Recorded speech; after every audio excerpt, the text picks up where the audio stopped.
Boa noite a todos. É com muita alegria, meus amigos, que estamos aqui iniciando mais um Evangelho online do Centro Espírita Esperança e Fé.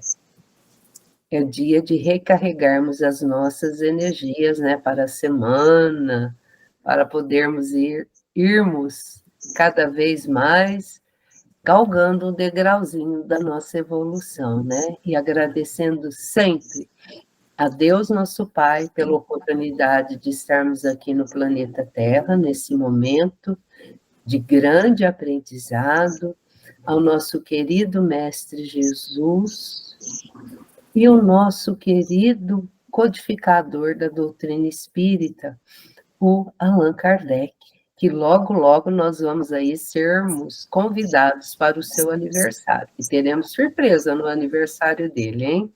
Ele faz aniversário e nós que vamos ganhar aí vários presentes. Vocês vão ver. E também vamos agradecer à equipe do senhor José Marques Garcia pela oportunidade de estarmos aqui, né? Representando essa casa centenária da cidade daqui de Franca. E como temos costume, hoje nós vamos chamar a nossa amiga Solange. Seja bem-vinda, Solange. A Solange sempre faz a leitura de um capítulo, opa, esqueci de pegar aqui, né? Do nosso pequeno, grande livro, Caminho, Verdade e Vida, né? Um livro maravilhoso, um livro que já tem,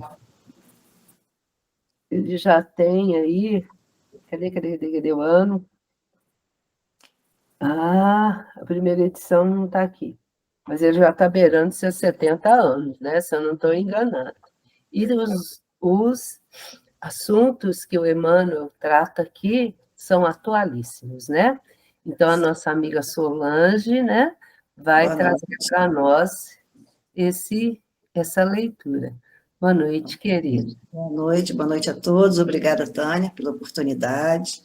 Nós que agradecemos, bem. Hoje a Solange vai ler a parentela, né, Solange? Isso. Vamos lá. Certinho? Certinho. Parentela. E disse-lhe: sai de tua terra e dentre a tua parentela e dirige-te à terra que eu te mostrar. Atos, capítulo 7, versículo 3. Nos círculos da fé, vários candidatos à posição de discípulos de Jesus queixam-se da sistemática oposição dos parentes, com respeito aos princípios que esposaram para as aquisições de ordem religiosa. Nem sempre os laços de sangue reúnem as almas essencialmente afins. Frequentemente, pelas imposições da consanguinidade, grandes inimigos são obrigados ao abraço diuturno sob o mesmo teto. É razoável sugerir-se uma divisão entre os conceitos de família e parentela. O primeiro constituiria o símbolo dos laços eternos do amor. O segundo significaria o cadinho de lutas por vezes acerbas em que devemos diluir as imperfeições dos sentimentos, fundindo-os na liga divina do amor para a eternidade. A família não seria a parentela, mas a parentela converter-se-ia mais tarde nas santas expressões da família. Recordamos tais conceitos, a fim de acordar a vigilância dos companheiros menos avisados. A caminho de Jesus, será útil abandonar a esfera de maledicências e incompreensões da parentela e pautar os atos na execução do dever mais sublime, sem esmorecer na exemplificação, porquanto, assim, o aprendiz fiel estará exortando-a, sem palavras, a participar dos direitos da família maior, que é a de Jesus Cristo. No livro Caminho, Verdade e Vida, lição 62, do Espírito Emmanuel, psicografia de Francisco Cândido Xavier. Muito bom. Que linda, né? Muito bonita. É bem assim, né? É atualíssima, né?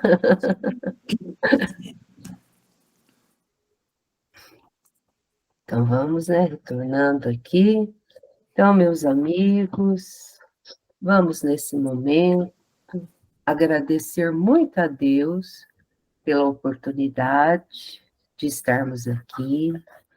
Vamos também serenarmos, esquecer um pouquinho os nossos problemas, as nossas dores e conectarmos com a espiritualidade maior que vem nos amparar, nos assistir, para que possamos, assim, termos os ouvidos abertos, a mente aberta, os olhos abertos e, principalmente, o coração aberto, para que possamos captar os ensinamentos que nos serão transmitidos nesta noite.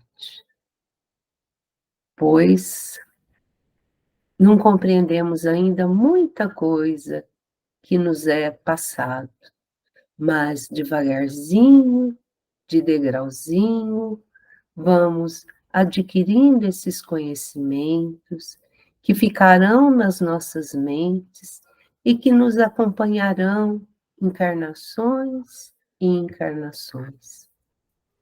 E agradecemos muito, Senhor, pela nossa expositora da noite, que ela possa também ser amparada, iluminada, para que ela possa transmitir tudo aquilo que ela preparou com tanto amor, com tanto carinho, né, e devoção que ela tem pelos ensinamentos de Jesus, os ensinamentos do nosso querido mestre Kardec também, né? Então, Senhor, muito obrigado por mais essa noite, por mais uma reunião do Evangelho, e que todos os nossos companheiros que estão aqui nas janelinhas, sejam elas abertas, sejam elas fechadas, possam captar toda essa energia benéfica que vai nos ajudar no na nossa evolução, no nosso aprendizado. E assim, damos por aberta a nossa reunião da noite. Odília, seja bem-vinda. A Odília irá fazer para nós a leitura, né, de um fragmento do Evangelho. Seja bem-vinda, querida. Obrigada, Tânia. Boa noite a todos. Minha voz não está muito boa, mas a gente vai conseguir ler aí o trechinho. Vamos sim, Odília. Vamos chegar lá. Certinho? Agora sim. O Espiritismo, item 6. A lei do Antigo Testamento teve em Moisés a sua personificação. A do Novo Testamento tem-na no Cristo. O Espiritismo é a terceira revelação da lei de Deus, mas não tem a personificá-la, nenhuma individualidade, porque é fruto do ensino dado não por um homem, sim pelos Espíritos, que são as vozes do céu, em todos os pontos da terra, com o concurso de uma multidão inumerável de intermediários. É, de certa maneira, um ser coletivo formado pelo conjunto de seres do mundo espiritual, cada um dos quais traz o tributo de suas luzes aos homens para lhe tornar conhecido esse mundo e a sorte que os espera. Allan Kardec, Evangelho segundo o Espiritismo, capítulo 1, não vim destruir a lei. Que assim seja. Vamos voltando agora, né? Vamos agradecendo a Odília, a Solange, e vamos chamar para a nossa sala. Estou aqui com a minha janelinha fechada. Vamos chamar para a nossa sala a nossa querida amiga que irá, né, expor o assunto da noite, a nossa amiga Valdete. Valdete, seja bem-vinda, querida. Muito boa noite, e dentro de uma semana estamos aqui de volta novamente. Né? Bem, intensivão. Marcando ponta aí sem parar. Bom, Intensivão. Então, vamos já começando Deixa eu projetar aqui. com a nossa projeção. E, bem, essa leitura você escolheu bem, Moisés, Jesus, Kardec. Então, nós vamos, então, começando. Hoje vamos falar da importância do povo judeu, do povo hebreu, do povo de Israel. Porque, se a gente for imaginar bem, Jesus, 2000 anos antes dele vir, e até mesmo antes, mas a história desse povo começa com Abraão. Então, foi 2000 anos antes de Jesus.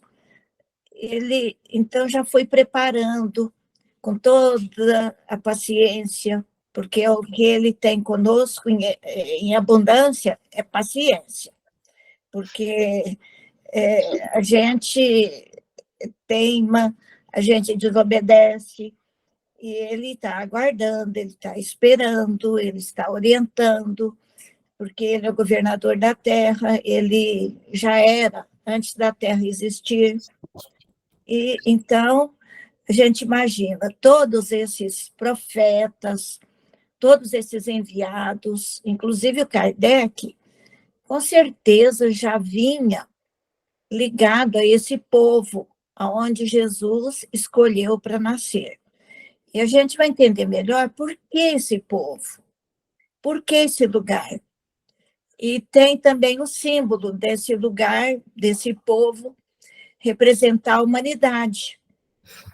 Mas naquele momento que Jesus tinha que vir, ele já foi percebendo que tinha que ser aí por 2 motivos, né? Então, vamos começar a ver aqui o quanto esse povo teve que sofrer para sair da ignorância. Com certeza a gente também perpassou por lá, pelos outros povos, só que do outro lado, do lado da ignorância. E muitos desses espíritos aí escolhidos, os luminares, eles já estavam no ponto de auxiliar Jesus. E a gente ainda estava por entender tudo isso daí.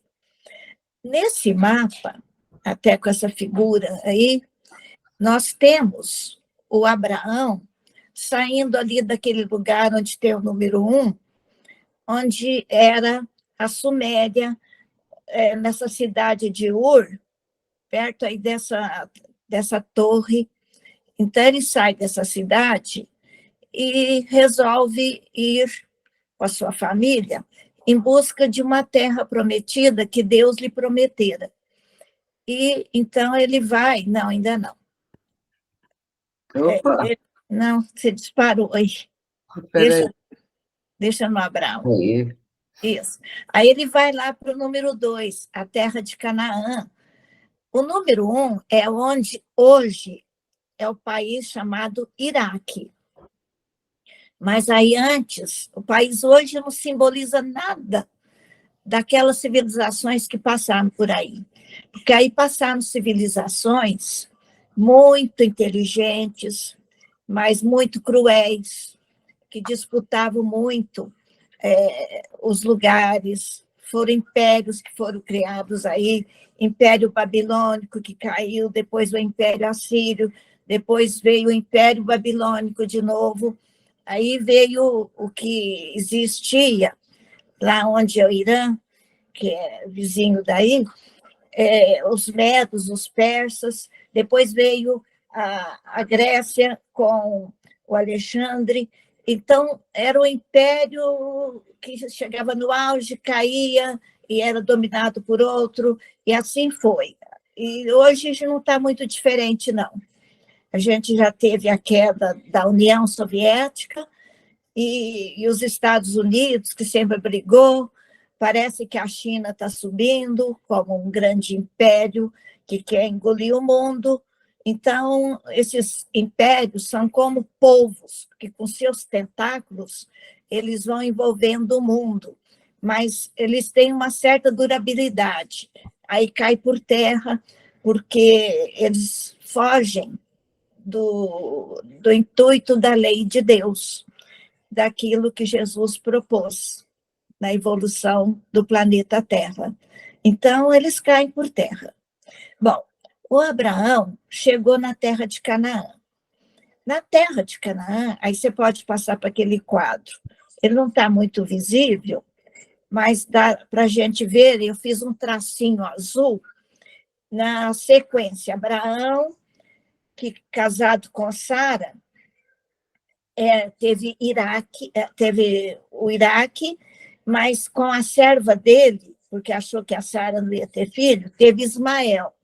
E esse Ismael é o pai do povo árabe. Então, os árabes, eles são irmãos, porque Ismael é irmão de Isaac. Ismael deu origem ao povo árabe. E o Isaac deu origem ao povo judeu. E hoje eles não se entendem. Quer dizer, eles são descendentes de 2 filhos de Abraão, que é considerado patriarca desse povo, que é o patriarca também do povo árabe. Então, eles já se separaram aí, o Abraão acabou expulsando Agar com o filho, o Ismael, por isso que eles foram para outra terra e deu origem a outro povo, que é o povo árabe. Então, as questões, as desavenças, já começaram lá no início. Como disse o Eliahá outro dia, perfeito foi só Jesus. Todos esses missionários eram humanos e tiveram defeitos. E, de acordo com a época que viveram, eles não usavam assim, o perdão, o amor acima de tudo, na sua grande verdade.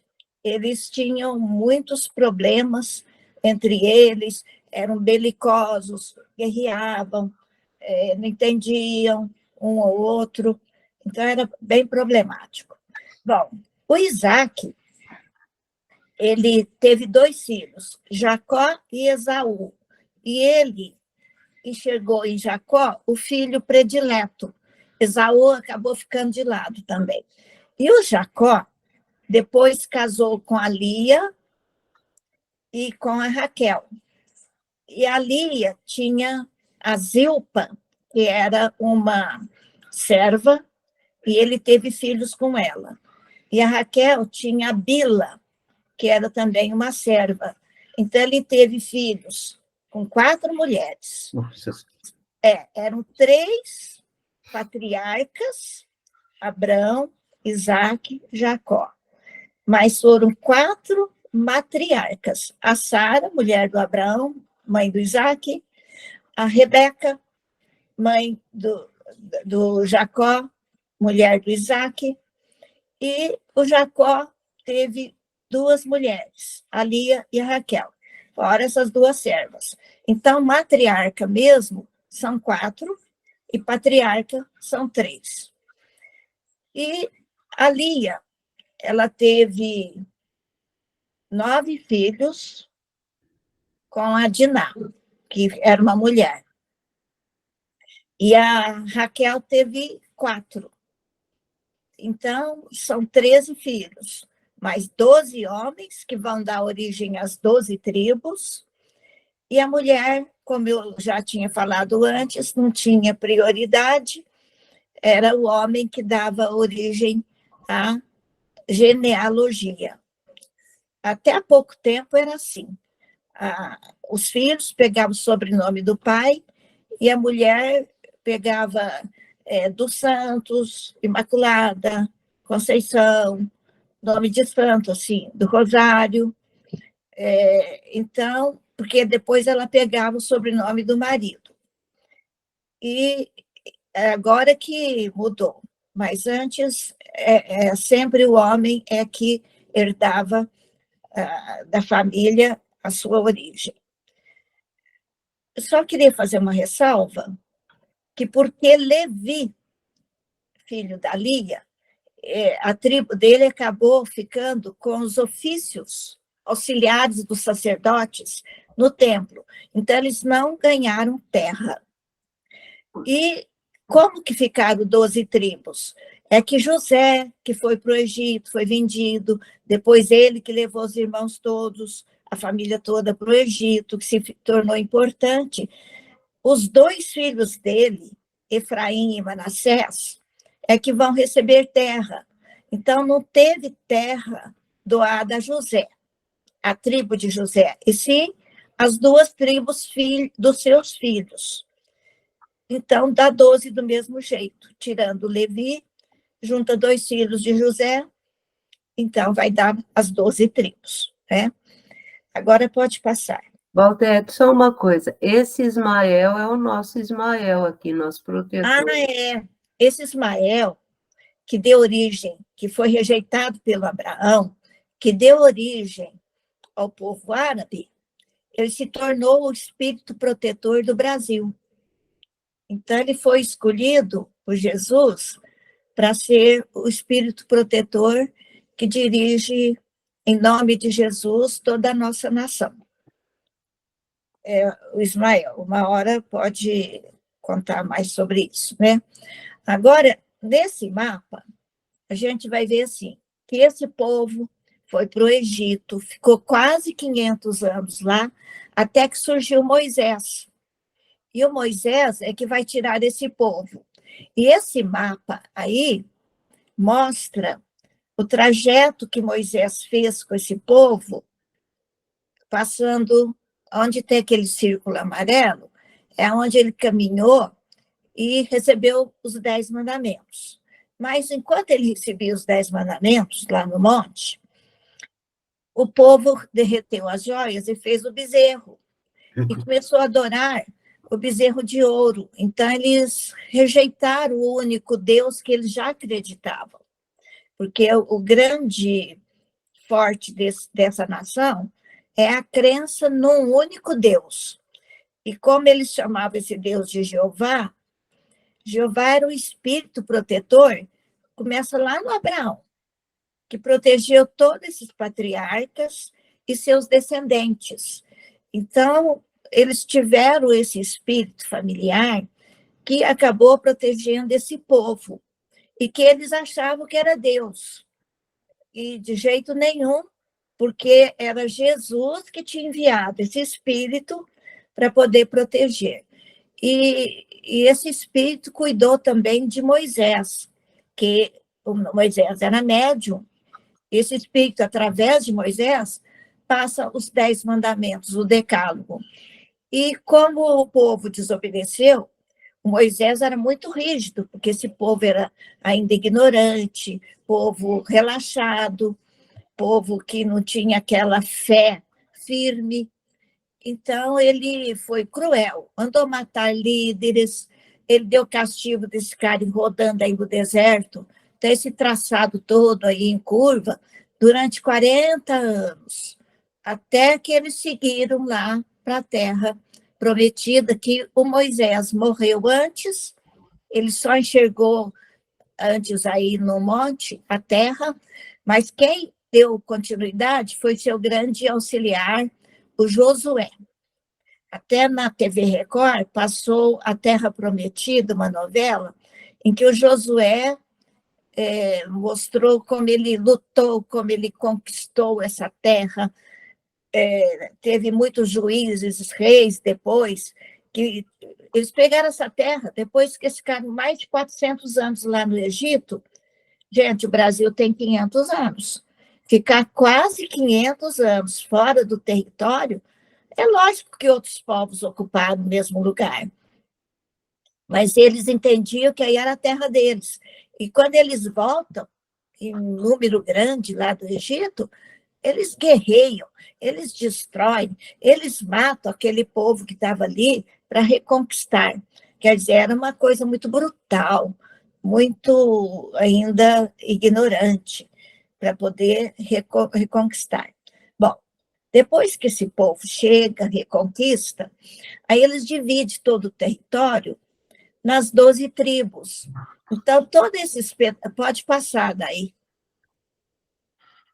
Aí a gente tem 2 mapas, um com os nomes escritos, melhor, mais claros, do dos filhos, das tribos descendentes dos filhos de Jacó, ou de Israel, que era o nome dele. E aí, coloridinho, vocês têm os territórios de cada tribo. Então, eles pegaram todo esse território aí. E esse território vai ter, então, juízes, reis dirigindo, e depois vem os grandes reis. Vem o Davi, foi pai de Salomão, e Salomão foi o grande rei que acabou, então, construindo o primeiro templo na cidade de Jerusalém, era a capital. Então, aquele primeiro templo gigantesco, para eles cultuar a Deus, o único Deus, o Deus da justiça, o Deus que era até vingativo, que eles acreditavam que tinha que temê-lo.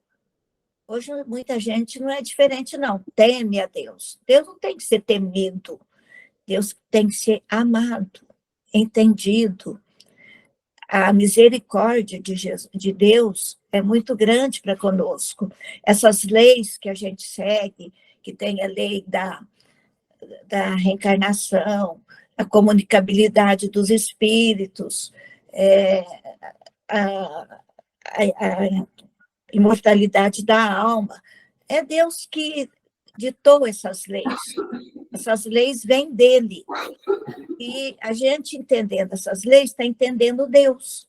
Deus que é justo, Deus que é misericordioso, Deus que é onipotente, Deus que é onipresente.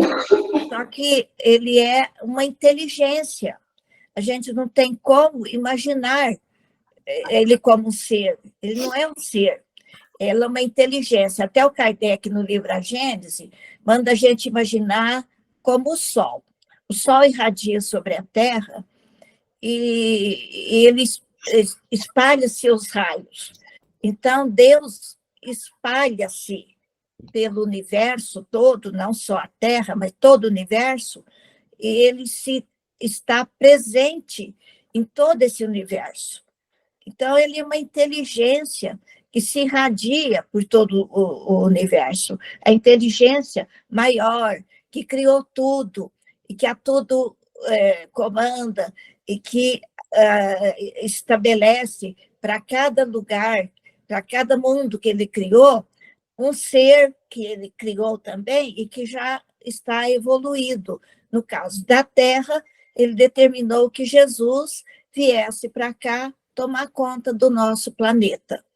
Então, Jesus nos governa, ele é o intermediário entre Deus e nós. Então, ele se manifesta exemplificando o amor de Deus, o perdão, a misericórdia. Então, Jesus representa isso.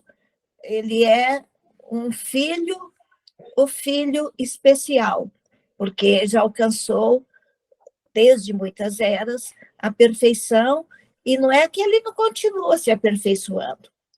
Toda a perfeição é infinita. Mesmo os espíritos considerados perfeitos, eles têm os seus graus, e eles vão cada vez mais se aperfeiçoando. Então, acima de Jesus, tem outros espíritos? Tem. Pode ter até outros espíritos que governem a nossa galáxia, a quem Jesus depende. Então, para nós, Cristo é o maior, o mais perfeito, mas a perfeição é infinita, e um dia a gente chegará lá, mais depressa ou mais devagar, dependendo da nossa liberdade de ação, do nosso livre-arbítrio, né? Bom, depois que esses reis, o rei Salomão terminar, quando o rei Salomão morre, o filho dele, ele se encrenca com outra pessoa e acaba dividindo esse reino, pode passar para o outro. Aqui é o reino inteiro, né? O reino de Israel, e das 12 tribos, e depois o cisma. Cisma é a separação das 12 tribos. 10 ficam ao norte e criam o reino de Israel. E 2 ficam ao sul e criam o reino de Judá. O de Israel pega a cidade de Samaria e vai ser a capital. E o reino de Judá, a capital é Jerusalém. E a separação desses 2 reinos já começou a dar problemas, porque mesmo os outros povos começaram a enxergar diferentemente, porque quando se divide, enfraquece. E, por causa disso, pode passar agora para outro. Pode passar para o outro mapa. Mais um? Aí surgiu, depois de um tempo, nos anos 700, que é o século 8 antes de Cristo, surgiu o poderio do Império Assírio. E esse império conquistou o Reino do Norte, o Reino de Israel, e levou o povo daí lá para a Síria. E o Reino de Judá ficou livre da invasão e livre da deportação, porque os que moravam ali em Israel, os assírios começaram a morar ali e levou o povo prisioneiro lá para a Síria. Então, foi onde os assírios, que tinham outros deuses, eles introduziram outros deuses aí na parte norte.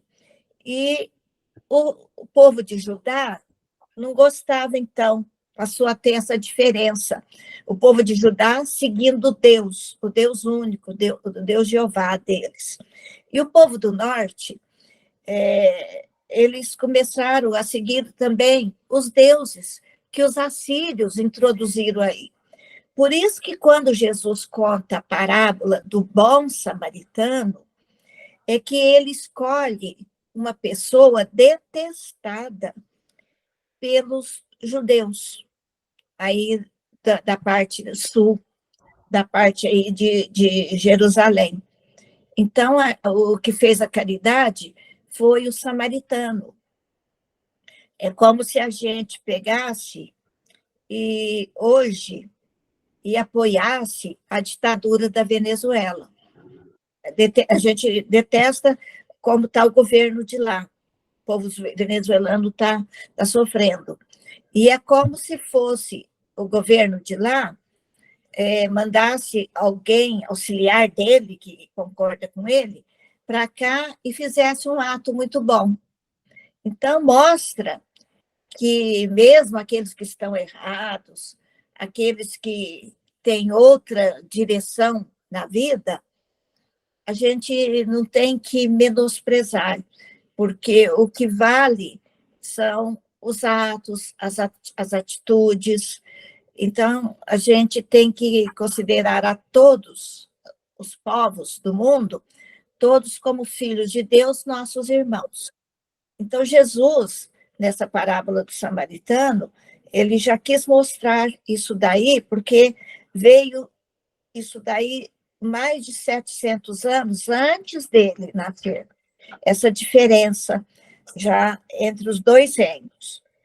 Pode passar o outro. Aí é mostrando para onde o povo aí da Samaria, o povo do reino de Israel foi levado, lá para a Síria. A Síria está circulada e com traço. E mais ao sul tem a Babilônia, que era outro império. A Síria, nesse momento, dominava a Babilônia. Mas depois a Babilônia, mais de 200 anos depois, eles vão... pode passar para o outro. Aí a Babilônia vai ser a vez dela. E ela vai dominar aquela parte do sul que não tinha sido dominada. Então, aquela parte do norte foi dominada pelos assírios, ficou quase 60, 70 anos lá. Aí eles voltam porque o Império Assírio cai. Aí fica um intervalo de quase 200 anos, os dois povos aí, o Reino do Sul e o do Norte. Mas aí a Babilônia, ela vai agora invadir a parte sul que tinha ficado ilesa. Essa parte sul, eles vão ser deportados também para a Babilônia. Quando eles são levados para lá, eles não ficam muito tempo. E junto vai um menino de 12 anos, chamado Daniel, que vai crescer ali na Babilônia e vai mostrar, ele era filho de uma família mais culta, então ele vai mostrar a sua sabedoria, o rei vai gostar dele, ele tinha 3 amigos, também muito inteligentes, e eles são preparados para ajudar o rei aí da Babilônia, mas eles não abrem mão da crença num só Deus. E na Babilônia era uma multiplicidade de deuses. E o rei quer impingir o culto aos deuses deles, mas eles mantêm firmes. E ao tentar castigá-los, eles acabam sendo ilesos pela fé que eles tinham, pela confiança no único Deus. Os 3 amigos do Daniel são jogados numa fornalha, eles não se queimam. Aí o rei já fica impressionado. O Daniel adivinha sonhos. Se der tempo, eu vou falar depois dos sonhos, dos fenômenos que acontecem. E como depois, ele mesmo adivinhando, ele desobedece, ele é jogado numa cova de leões famintos, ele não é devorado, os leões ficam calminhos. Então, por tudo isso, de todos os profetas, o Daniel foi o menos, assim, o mais ileso de defeitos, porque todos os outros profetas tiveram também, como eu disse, defeitos. Elias, por exemplo, mandou cortar a cabeça de 400 sacerdotes, porque numa disputa ele mostrou que os sacerdotes que tinham o culto de Baal, que era ligado lá aos assírios, então ele acabou mostrando que a fogueira dele, que foi molhada, acendeu, e a dos outros que não foi molhada, não acendeu. Então, por causa disso, ele mandou cortar a cabeça de 400 sacerdotes do deus Baal. É por isso que depois, quase 800 anos depois, ele vai reencarnar como João Batista, e o João Batista tem a cabeça decepada pelo rei Herodes, mas é porque ele estava resgatando essa existência que ele foi Elias, que mandou cortar a cabeça. Então, a gente vê que os profetas também tiveram problema, mas esse Daniel não. E as profecias dele batiam entre si com as mesmas previsões. E, segundo Elahá explica, todas as profecias dele já foram cumpridas. Então, muita gente acha que a profecia dele vale para o dia de hoje, mas já foram cumpridas. Bom, pode passar. Agora, eu fiz esse quadro para mostrar o seguinte. Aí é de Abraão até o nascimento de Jesus. De Abraão até a família dele, o Jacó, de 1850 a 1700, passaram-se 150 anos. Esses 150 anos formou o povo, que acabou indo para o Egito. E vai aparecer o Moisés só 400 anos depois. Então, a gente vê que eles ficaram, como eu disse, 400 anos, quase, mais até quase de 400 anos, um pouco menos que a história do Brasil, desde que o Brasil é Brasil. Então, foi muito tempo, até que eles foram escravizados, porque em 400 anos, aquelas 12 tribos cresceram muito. E o faraó do Egito ficou com medo, então escravizou-os E o Moisés, então, tirou-os da escravidão, junto com outros escravos de outros povos, e levou naquele mapa que eu mostrei. Aí, até 1095, que eles criaram as 12 tribos, que eles criaram o território, e que tiveram muitos reis, muitos juízes governando, muita briga, muita luta. Até os livros dos reis, que está sendo agora filmado na Record, gente, é muito rei, é muita briga, é difícil até de ler esses livros da Bíblia. É mais a história desse povo, porque aí de lição, coisa bonita, não tem quase nada, não. Mas aí vem os últimos juízes, que são considerados profetas, que é o Samuel e o Saul. O Saul vai ser pai do Davi, e o Davi vai ser o pai do Salomão. Então, tudo isso daí é de 1095 até 950. Então, aí a gente vê que passa 55 anos entre o Samuel, o Saul e o Salomão, que cria o primeiro templo e acaba, então, depois dividindo nos 2 reinos, em 920. Todo esse tempo aí, eles não foram dominados pelos povos. Então, foi tudo ali entre eles, a divisão das tribos, né, que brigaram as do norte com as do sul, e vai isso até o ano 722, quando, então, o Reino do Norte, os assírios pegam e levam como prisioneiros.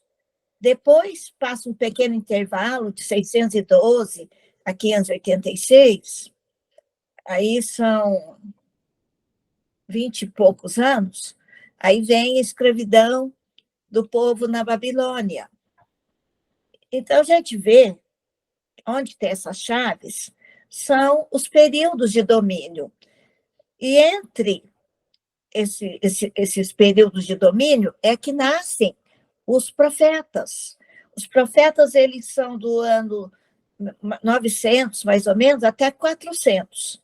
Então, os profetas pegam esse longo período aí de cativeiro na Síria, na Babilônia, e depois vai até o ano 400 e pouco, o último profeta. E nesse intervalo de 536 a 333, eles estão ali na terra deles.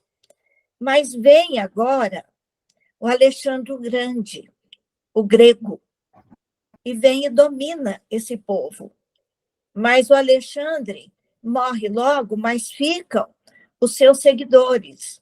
Então, chama o período helenístico, influência da Grécia. Foi benéfica, porque levou a cultura grega, levou muita arte, e a língua, né, grega, que era mais famosa, era a sede da cultura do mundo principal, era a Grécia nesse momento, até o ano 63, quando Roma invade, e vai até o ano 130 e tantos da nossa era. Então, é outro longo período de dominação. Então, esse povo foi muito castigado. E não foi só aí, porque depois, no ano 70 da nossa era, já tinha falecido Jesus, o Paulo, estava só o João, evangelista, que foi o único evangelista, o único apóstolo que morreu de morte natural com quase 100 anos. Então, no ano 70, há uma grande luta em Jerusalém e eles derrubam o poder lá dos judeus, e quando daí uns anos os judeus recebem o exército romano, porque eles faziam muita revolta, queriam se separar de Roma. Roma não tolerava isso. Aí Roma expulsa os judeus daí. Muitos já tinham saído daí. Já estavam morando em toda aquela região. Quando eu contei Paulo e Estevão, eu falei que Paulo, onde ele chegava, tinha judeu.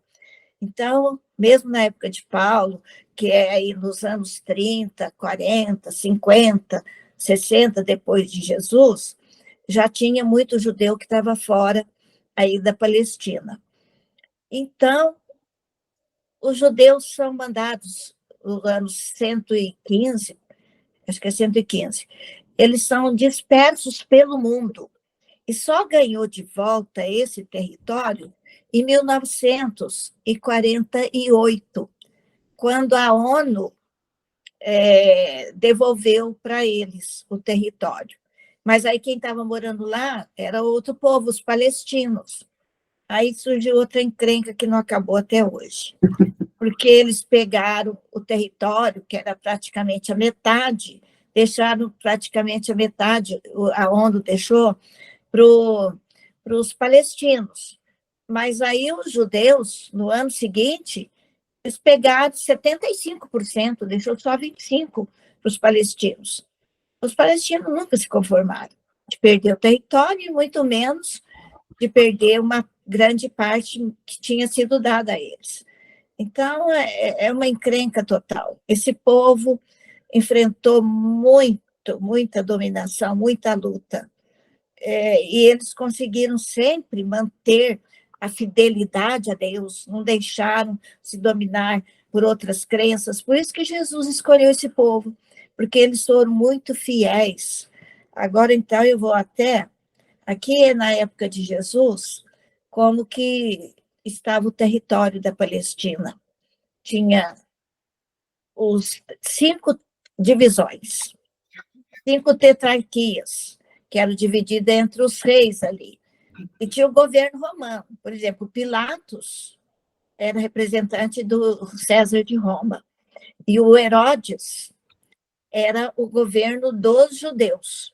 E os sacerdotes e os doutores da lei ligados à religião mandavam também.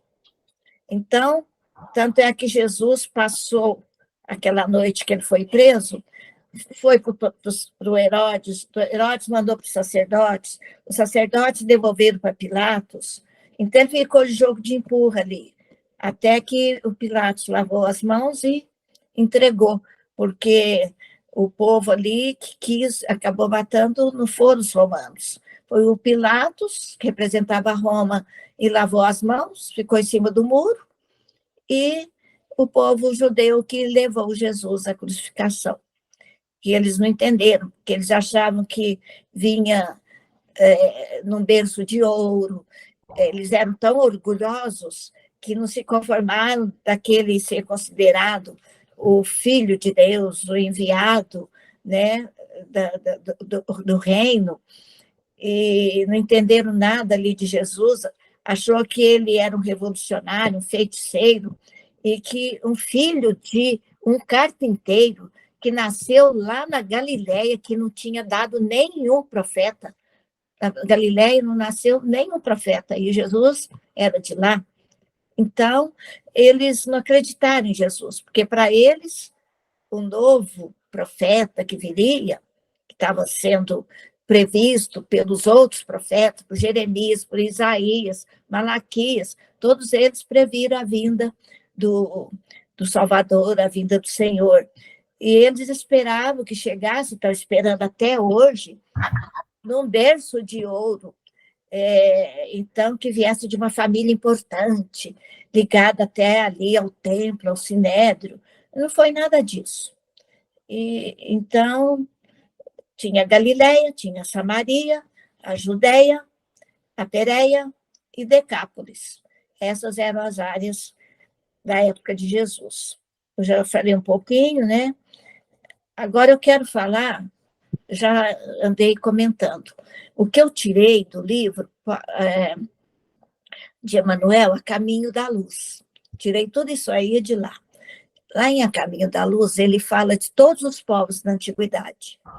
E todos os povos, eles acabaram dividindo, Jesus mandou emissários dele, mandou Buda lá para a área da Índia, mandou Confúcio e Lao Tse Tung lá para a China, mandou os enviados especiais, no caso lá do Egito, e eles sabiam, todos esses povos, que tinha um ser superior.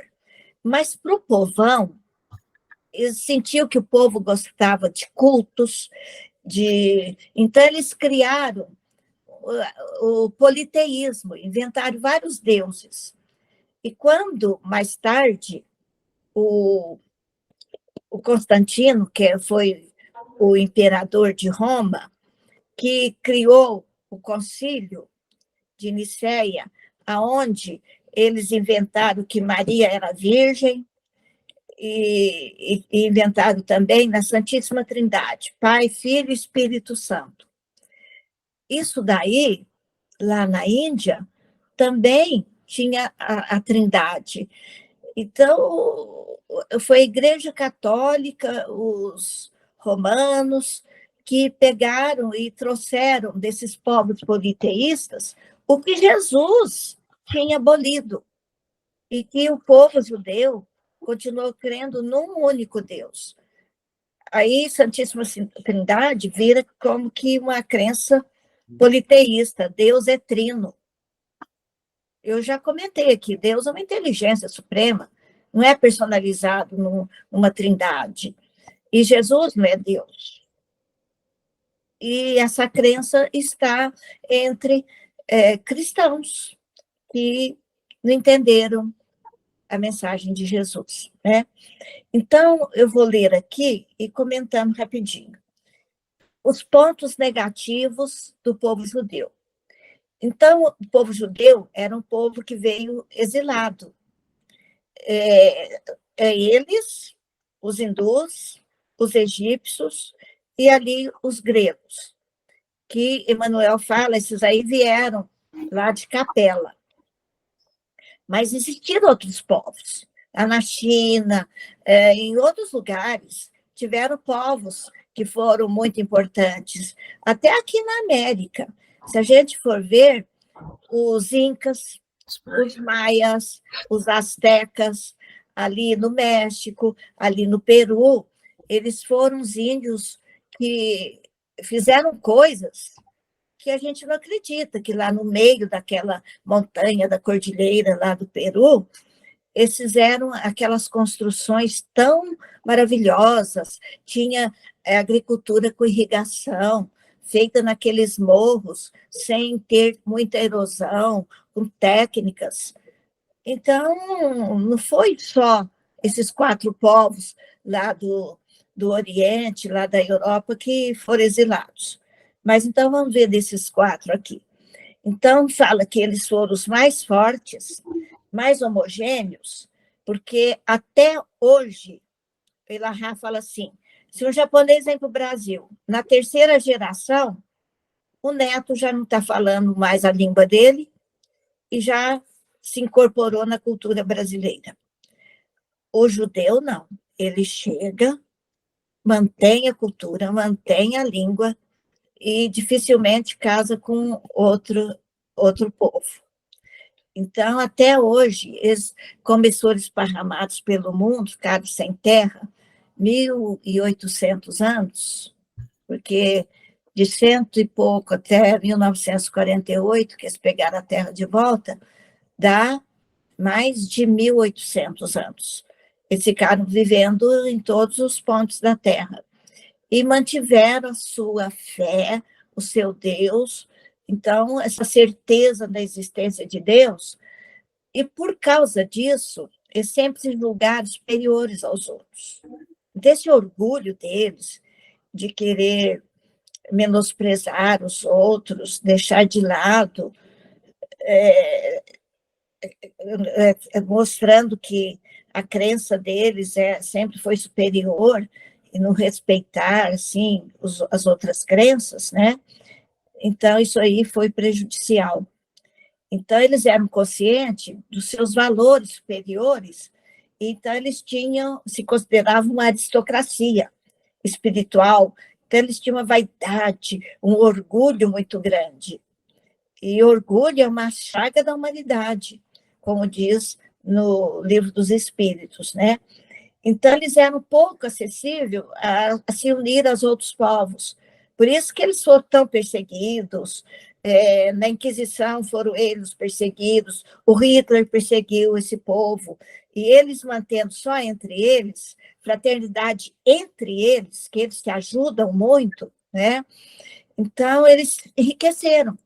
Eles são, no mundo inteiro, para viver no meio de outros povos, eles buscaram ser criativos, usando a sua inteligência e tudo, e até hoje eles têm muitas pesquisas sobre a medicina é de alto nível, né?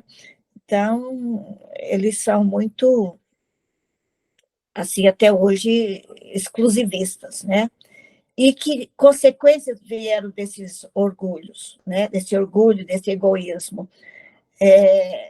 Foi essa lição dolorosa que eu acabei de mostrar, né?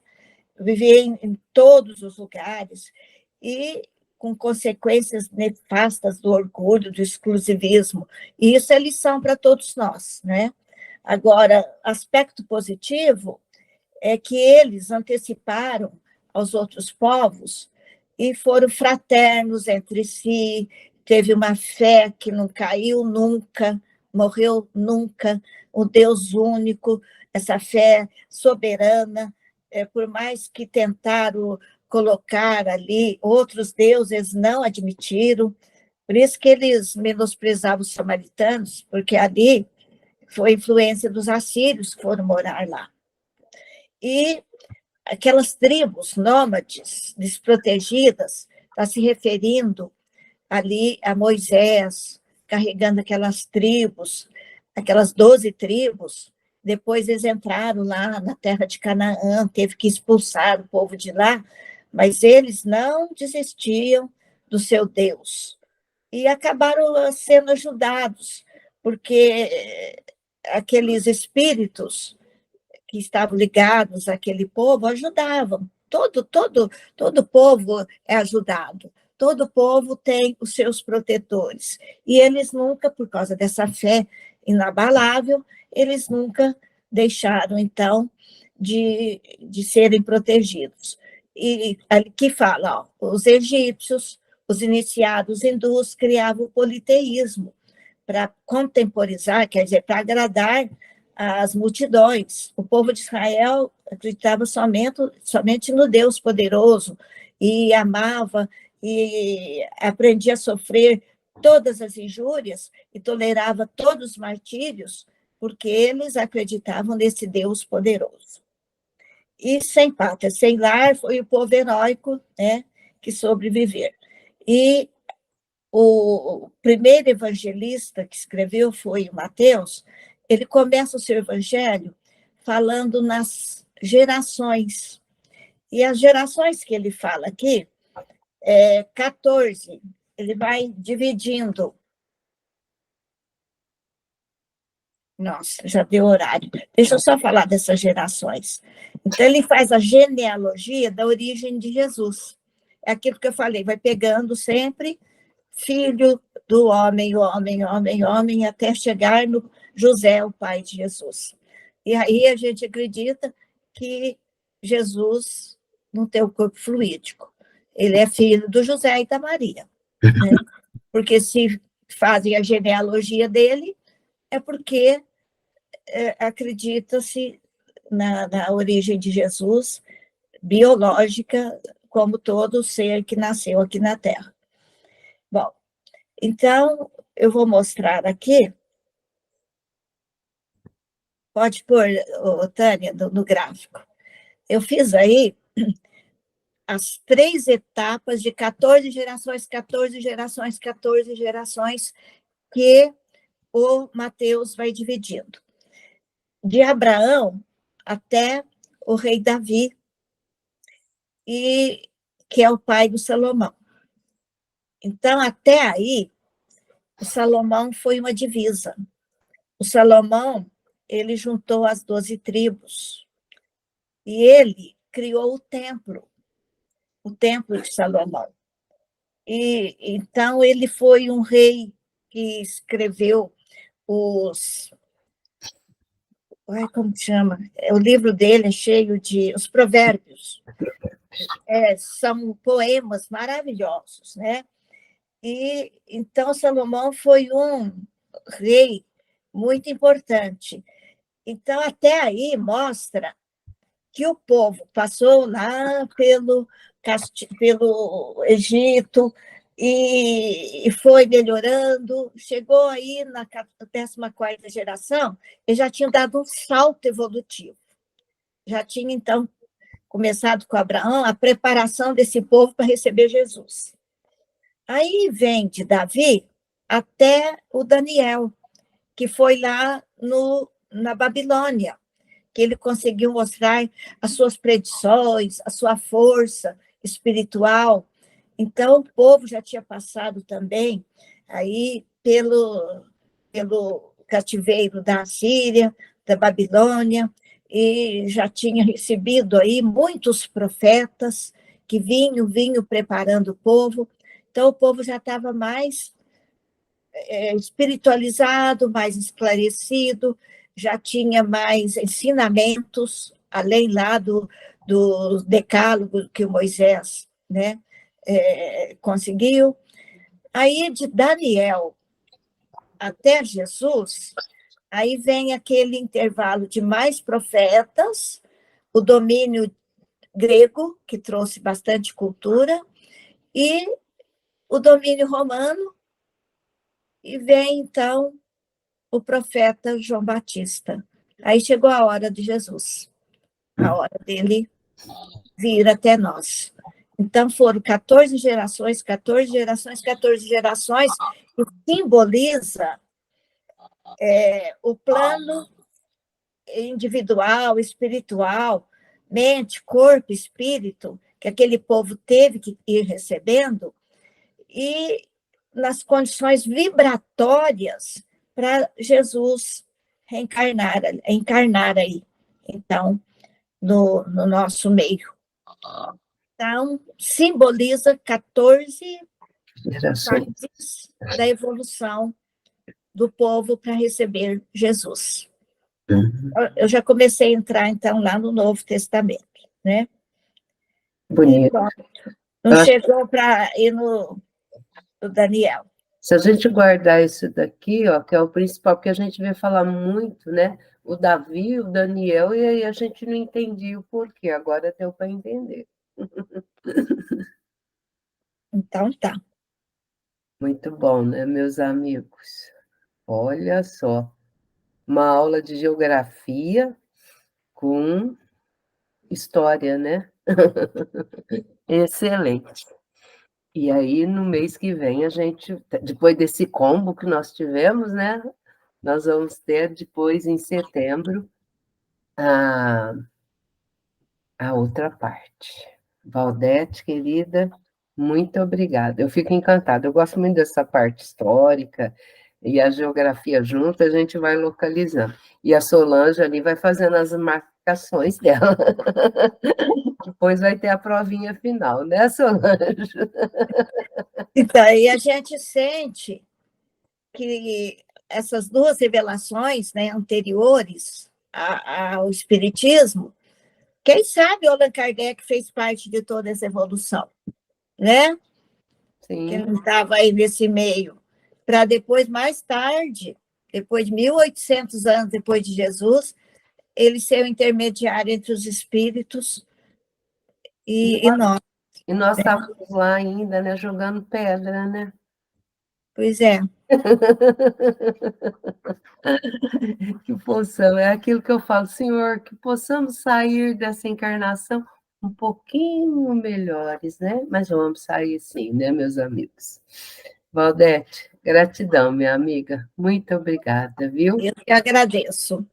Te esperamos. Obrigada a vocês. Te esperamos no dia, vamos lá, setembro, 2 de setembro, primavera. Aniversário da Valdete, aí a gente aguarda ela aqui. Então, vamos agora, né, meus amigos, para a nossa sensibilização final. Vamos agradecer muito a Deus, a Jesus, a equipe do senhor José Marques Garcia, que nos proporcionou esse banquete, né, de conhecimento, clareando a nossa mente para que possamos ler o Novo Testamento, o Velho Testamento, que precisamos, né? Tem bastante coisa, como a gente viu, né? Bastante informações, para que possamos aprimorar os nossos conhecimentos e a nossa evolução.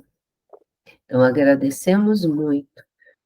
Mas, como ainda somos muito crianças, pedimos também o amparo, a proteção dessa equipe, né, que vem nos assistir, a equipe de cada lar que está aqui conosco, de cada lar que nos assistirá posteriormente, que possa ser amparado, abençoado, ter a sua água fluidificada, receber o passe que cada um de nós necessita, pois nesse momento essa equipe amorosamente vem nos assistir, vem nos amparar. Eles estão a todos os instantes, mas nesse momento que a gente está em sintonia, é que percebemos tudo isso, todo esse amor, todo esse carinho que eles têm por nós. Então, agradecemos e pedimos também para os nossos irmãos que estão nos hospitais, nas casas de saúde, né? Nos, nos lares de idosos, nos orfanatos, nos presídios.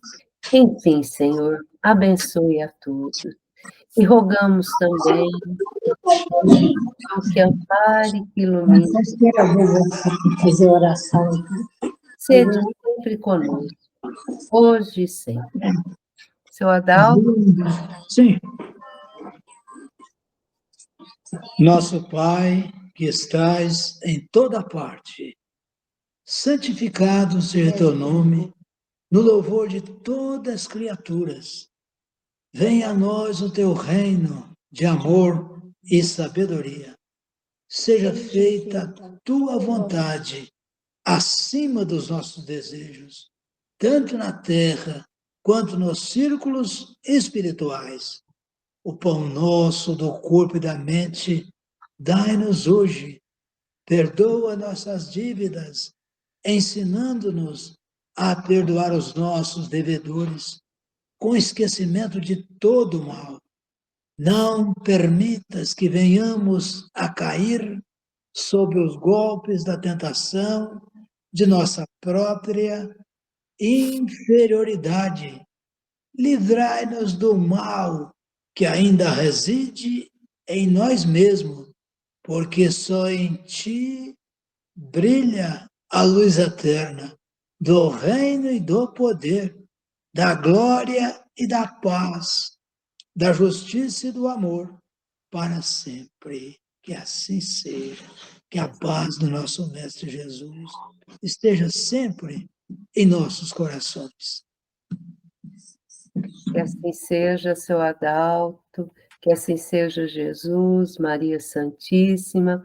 Agradeço a todos os amigos que estão aqui conosco, não vou citar nome, porque senão eu posso ficar devendo, mas convido para a nossa próxima semana, que teremos aqui a Nayara, né? Que já é conhecida nossa, que estará aqui conosco, trazendo o Evangelho. Honrai vosso Pai e vossa mãe. Então, fica aqui o convite e o agradecimento para todos vocês que estão aqui conosco.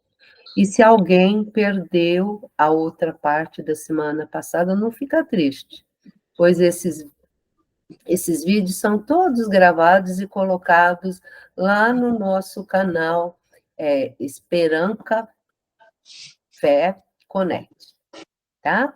Então, todos os vídeos ficam lá. Uns demoram um pouquinho mais para chegar lá, por isso que eu falo que aqui, entrando na sala, a gente pega ao vivo, né? Quentinho. Lá já passou um pouquinho, né? Mas todos estão e tudo, tá bom, meus amigos? Um beijo no coração de todos e até a próxima, se Deus quiser. Muito obrigada.